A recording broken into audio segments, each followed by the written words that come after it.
Na in love ko sa mag-ama. Maayong adlaw kanimo DJ Sam ug sa imuha mga followers o viewers. Kay baw mo, ang akong istorya muragid siya og salida. Pero karon, ako na gyud ang naa sa tunga sa kasakit. Usa ka ordinaryong babae ra gyud ko DJ Sam. Duna ko'y uyab, si Darwin. Buutan siya, maalaga ug sa tinuod lang nahigugma ko niya. Nahigugma pud siya nako. DJ Sam, wa ko'y mareklamo niya. Siya naunta ang akong forever. Mauna nga akong pagtuo. Pero DJ, usahay bisan kompleto na unta, naagihapoy mo abot nga muguba sa tanan. Usa ka adlaw, nagdali ko padung sa duty nako. Lutaw ang akong hunahuna kay hapit naman ko malate. Wa na ko nabantayan nga hapit na pudi ay kumabanggaan sa sakyanan. Maayo na lang yung DJ Sam no, dunay nibira og nisalo sa ako asa daplin. Ug paghangad nako, muragid in taon og nahunong ang akong oras. Usa siya ka lalaki DJ Sam. Medyo edaran na, pero grabe ka gwapo. Gwapo nga naay respeto tan-awon. Mura bitaw naa siya aura DJ Sam nga kalma pero kusgan. Didto pa lang no, nakurata na gyud ko sa akong gibati. Like, na love at first sight jud ko sa iyaha. Wa ko kay baw kung shock ba to DJ Sam or kilig. Pag-abot na ako sa trabaho, gisultian na ako nga ako ang kauban nga si Linlin. Wa gyud ko kaget over DJ Sam. Sige kog balik-balik sa nahitabuan ng buntag. Pero gisaway ko niya, kay ingon pa siya, dun ako'y uyab si Darwin. Basig makalimot daw ko DJ Sam. Kay bisan og why formal nga kami or bisan dili mi magkaila atong tawhana. Dun na paghihapon ko'y nobyo. Ug sala gihapon nga magpantasya kog laing tao. Taod-taod kalit kami text si Darwin. Gi-remind ko niya DJ Sam nga naa mi dinner sa ilahang balay.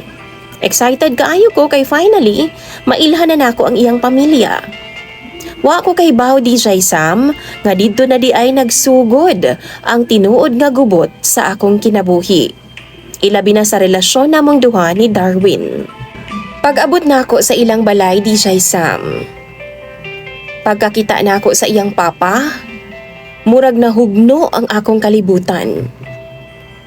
Kay ang lalaki nga nisalo di ay sa kuha DJ Sam. Ang lalaki nga mipahunong sa akong oras. Papa di ay ni Darwin. Nagdungan pamigsulti DJ Sam. Nakuratan bitaw? Ikaw? DJ, wa ko kay baw kung asa ko mutan-aw. Murag naglibog ang akong kasing-kasing. Kay nganong sa tanang tao nga ako masugatan og mo-save sa akua. Siya pa jud ang akong uganganon. Sukad ato nga adlaw di nako parehas sa una. Bisan gani akong kaila ug akong best friend DJ Sam, gilainan na daw siya sa akong mga panglihok. Mao tong gisulti na lang nako sa iyaha ang tanan. Ug didto pod nako na realize DJ Sam nga di na gyud ay normal ang akong gibati. Murag nahulog na gyud ko. Nahulog nako pero dili kang Darwin nga akong boyfriend, kundi sa iyang papa nga akong ginatawag nga my hero. DJ, kabaw kong sayop. Kabaw ko nga dili dapat. Mao nang gisultian ko sa akong best friend nga mamili daw ko. Samtang sayo pa. Samtang di pagkaayo sakit. Kung si Darwin ba o ang iyang amahan nga akong ginapantasya. Pero DJ sa mga viewers, unsaon man ako pagpili. Kung ang akong kasing-kasing naglibog na. Niabot sa punto nga nagkita mi sa iyang papa nga si Tony DJ Sam sa usa ka restaurant. Wa siya kay baw sa akong plano. Gipasalamatan pagani ko niya sa pag-invite DJ Sam. Pero, wa na ko napugga ng akong kaugalingon. Gisultian na gyud nako siya sa akong tinuod nga pagbati. Gisulti nako nga nahigugma ko niya. Nihilom lang siya DJ Sam, mga pipila ka minuto. Ug sa iyahang mga mata nakita gid nako nga naapod siya'y pagbati para nako.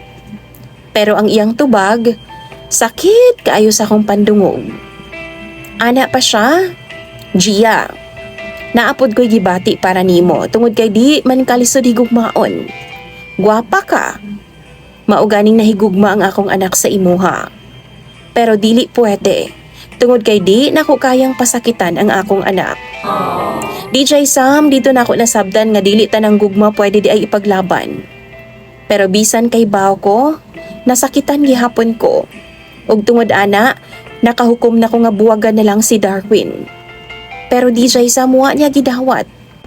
Nagpakiluoy hinuon siya og naghilak. Ingon pa siya, ako daw ang iyang kinabuhi. O kung mawa daw ko sa iya ha, muragwa daw pulos ang tanan. Ang masakit pag yung DJ Sam. Kay niingon siya nako nga mas maayo pa daw nga magpakamatay na lang daw siya kung biyaan ako siya. Mao nang karon naglibog yun kung unsay angay na kong buhaton. Alangan naman magpadayon ko sa iya ha, nga dili naman siya nga akong gihigugma, kundi ang iyahan namang papa. O kung magkadayon pod ming duha, perti pong sakita sa akong parte nga makita adlaw-adlaw ang iyang papa. Palihog lang tambagi ko ninyo. Imong sender o follower DJ Sam. Gia.